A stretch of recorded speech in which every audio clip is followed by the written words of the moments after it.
You don't seem to understand. Good animation is not for you to conquer. Hello, comrades. I just finished watching Invincible season 4. They came out a couple weeks ago, but I just finished it couple of days ago. I know. I'm late to the hype train. I don't care. I still want to talk about it because there's a lot to talk about. Again, guys, as usual, there's going to be a lot of spoilers. I warn you. For those people who just want to know like a general opinion, just very shortly, I'm gonna say the show is still worth watching. It's getting more interesting for sure.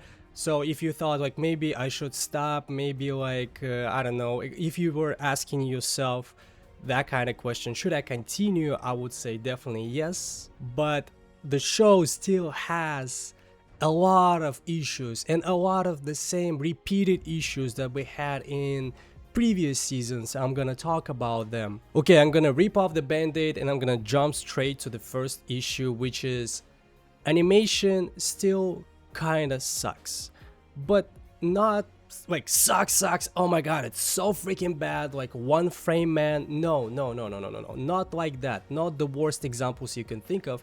It's still decent, and sometimes, especially during the most important fights, it's getting good.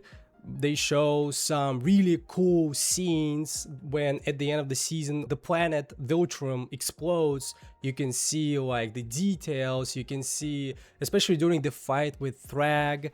So they put the money, they put the time in the most important fights, but it's still, I don't think it's good enough for the show of this caliber, of the show of this popularity level. After researching the internet, I find out that there could be several different reasons why we're having such a level of animation.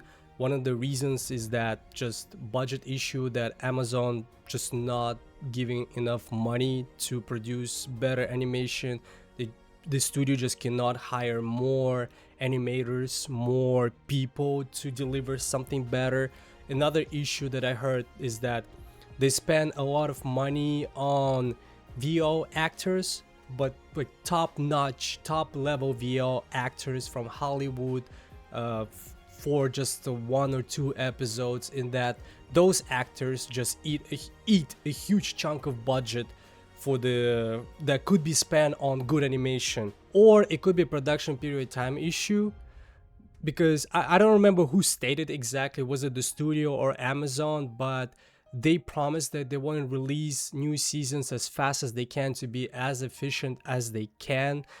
Maybe releasing a new season every year, because of the backlash that happened back in the day when they released season 1 and there was like 2 or 3 years gap, and a lot of people complain about it. Maybe that's why they decided to change the strategy. If that's the case, I don't think that's the good path. I don't think they should have listened to those people. I think they should take their sweet time, I don't know, like 2 years, how much, like 1.5 years, 2 years, to produce something better. And I think a lot of people gonna agree with me. Are you gonna agree with me or not? You can put it in the comments. I'm definitely gonna read it. Just to clarify something, I don't blame the people who were actually like directly involved in the production of the show. Some, like, even like in this season, sometimes you can see some really good animation, some really good frames. For example, when Invincible charges towards Thragg to punch him in the face, and you can see some cool frames. Or when the planet Viltrum explodes, it looks beautiful. They can deliver. They can deliver good animation. I think all these problems coming in like from producing, like the people who are in charge of like budget, time scheduling for new seasons and that kind of stuff.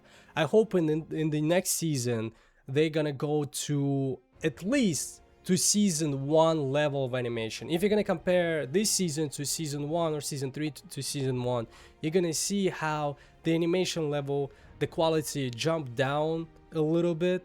So if they're gonna get to that point, I think a lot of people are gonna appreciate it a lot. Okay, let's jump to another issue. That issue, it's been around since season 2, I would say. And that issue is power scaling. In this season, power scaling issues still exist, we still get some instances there and there, though comparing to previous seasons, I think they are less severe, they are less noticeable, and not really, yeah, they're like just not really sticking out as much. The biggest example of power scaling issue on the top of my head would be Thragg Jacket, I think her name is. It's a hero that we've seen in season 3. For a few frames she was fighting one of the variants of Invincible, and she got recruited in this new season to fight other Viltrumites because of her potential usefulness. At least, like, no one says that she can potentially help them to do something in the war against Viltrumites, but it turns out to be a complete total bullshit. She's not useful at all in this season. Like, I would say she was a big liability to the other characters. In almost every fight that she was in, she had to be saved by someone, mostly by Alan. Alan had to put himself in danger so many times just to make sure she can run away and not get killed. She couldn't do any damage. She provided some help around, like in season 7, she used these poisonous darts to make some Viltrumites weaker and easier to kill, but at the same time you could give those darts to anyone, just to give it to the characters like Alan or Invincible, and they could do the job by themselves. But instead, Alan, again, he almost died so many times, and it's just weird, especially knowing the fact that she killed one of the Mark's variants, one of the Invincible's variants in the previous season, solo, by herself, and now she's not capable of showing any sort of power, usefulness for the team, and I just didn't like it. In the middle of the season, I find out that Robert Kirkman, the creator of Invincible, he said, not quote to quote, something like, I don't care about power scaling, I focus more on story and drama, and you know, I respect his choice, I respect his decision and his way, but I don't think it's correct. I don't think it's correct. You're writing a story about superheroes. It's like my uncle used to say, with the great powers come better explanation of how those powers work. Again, you are in this kind of genre, you're working in this kind of genre where explanation for powers should be present and should be... I know you cannot always logically explain everything, it's just impossible to be like super consistent, but in case of Invincible, it's like he's not even trying. Whatever, if he wants Omni-Man to be able to destroy almost the entire planet, like in season 1, he can and he will do it, but in season 4 he's gonna become super weak and not be able to fight a single bug, a single monster on some random planet, just because we want to create a little bit more tension. It hurts the story, it hurts your perception of the story. When you're watching it, you're like, this is just not supposed to be working like that. And this kind of feeling, it's pretty consistent and it can be annoying. Thankfully, in this season, I felt it much less, and I hope it's gonna go this way. I hope they're gonna stop playing with the power scaling and putting some enemies, random monsters above Invincible level, and just gonna stick to what they already have, to the characters what they already have. We'll see what's gonna happen. Another thing I find out on the internet is that a lot of people complain about Thragg's voice, saying it's not intimidating enough, it's not cool enough, not badass enough, not deep enough, not what they imagine. Some people even said something like in the comments, oh, it doesn't sound like in the comic books. I was like, wait, what sound like in the comic books? Like, what do you mean? It's like the sound of flipping pages, like how do you want him to sound? What did you imagine? I guess like some people said that Kratos' voice, Christopher Judge, would be the best choice, but if they're gonna hire a Christopher Judge, goodbye budget, we're not gonna see cool animation ever again. But doesn't matter, it's good. It's good. I personally, I don't know where this complaint is coming from. It's a good voice. It's fitting his character. He's calm. He's trying to be reasonable, logical, firm. All the aspects of the leader of the Viltrumite Empire, like in his voice, I think he has it. 90% of the people in the world don't have this kind of voice that he has. Apparently there are also a lot of people that complain about the Hell episode, claiming that the Hell episode was a filler episode that was not necessary. You could take it down because it doesn't bring anything to the table, to the main story, and I totally disagree with that statement. I felt like that episode is very important for Mark's character development. Maybe people on the internet forgot about it, but Mark in a previous episode actually killed an innocent person for the first time. He always had this code, I'm gonna save everyone no matter what. And even Cecil was trying to teach him that sometimes you have to make tough decisions for the greater good. Mark, he couldn't understand that, and for the first time he crossed the line, killed the innocent person, trying to save the earth.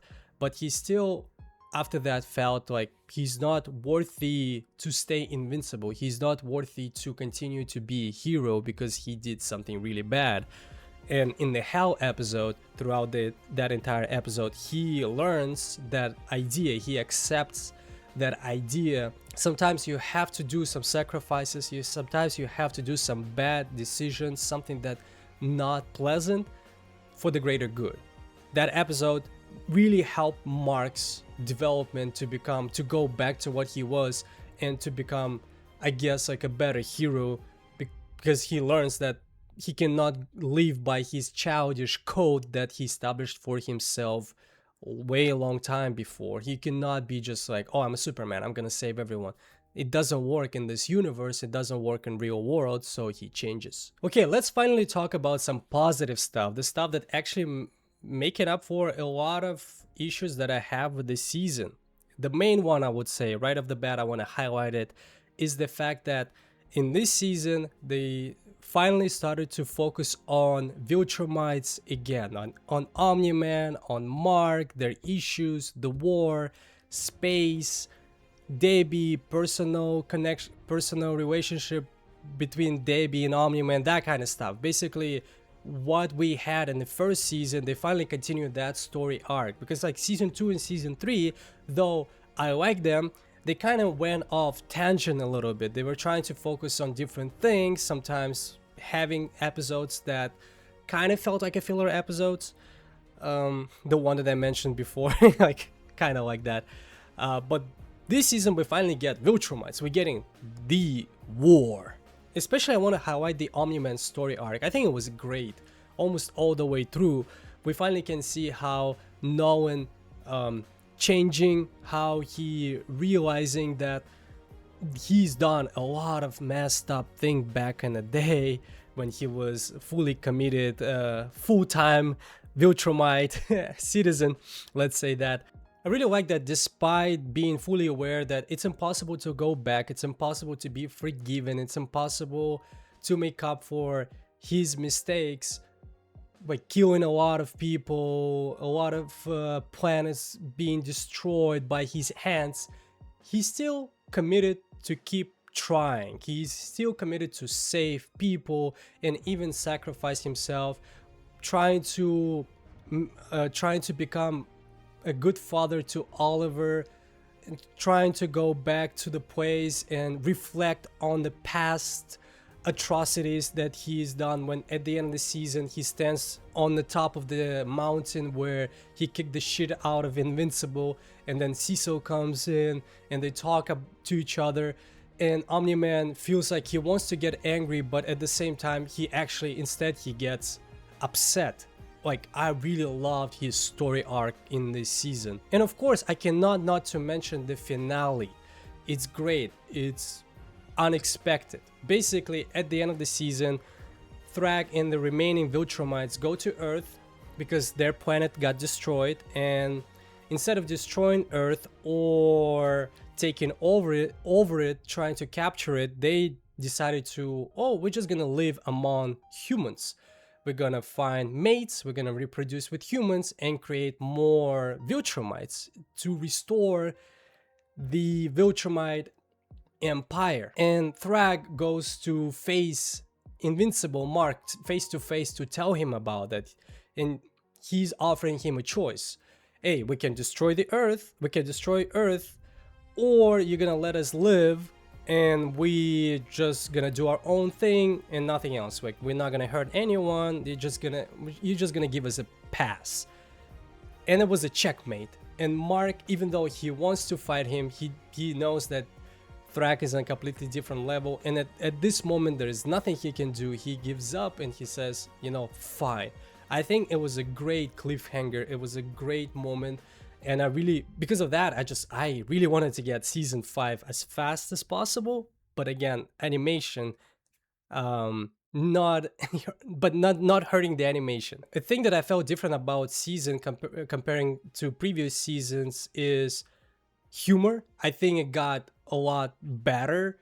It had a good timing. Sorry, there's a fly around, I'm trying to fight it sometimes. But yeah, humor, it's funny. I actually genuinely laughed a lot, especially in the first half of the season when Alan and Omni-Man travel to different planets trying to collect the weapons that can actually kill Viltrumites.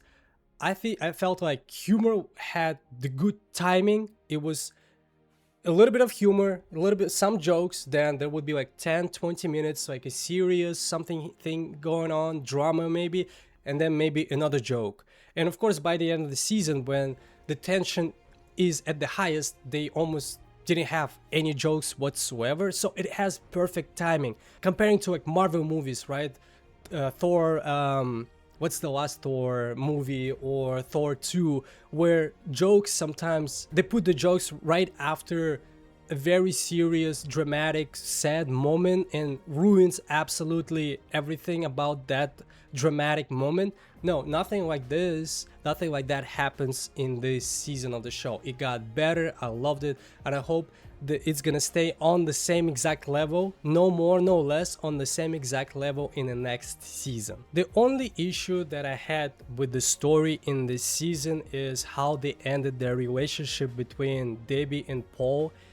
It didn't make much sense to me. Basically what happens is that Debbie and Paul, they're still together up until Mark leaves the Earth with Omni-Man. And after 2 months, Mark comes back. And we don't see what happens during those 2 months on Earth, but when he comes back, we find out that Debbie and Paul no longer together. And then they have a scene where Debbie's talking to Paul about what happened in their relationship, and the explanation is that Paul was never a part, or didn't feel like to be a part of Debbie's superhero world.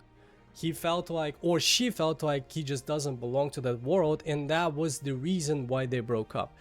I didn't like that explanation. I didn't like that justification of the breakup, because Paul, he's been there for 2 seasons when Mark was going through a lot of crazy stuff. He was there, he was helping out, he was trying to get used to this superhero stuff, and everything was working just fine.